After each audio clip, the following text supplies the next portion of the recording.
Hey guys, this is Game with Joe123, and I found this weird glitch in Skate 2. It's really confusing, and there's this place, and I'm not sure where it is, but I'm pretty sure it's near Alphabet Yard. I'll show you it right now.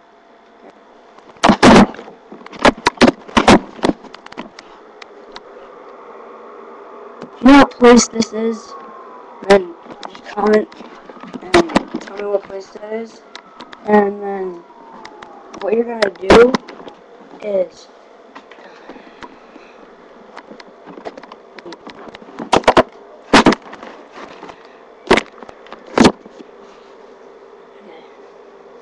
what you're gonna do is go onto the stairs right here and the stairs, you get off your board, then you jump, and somehow you get up here.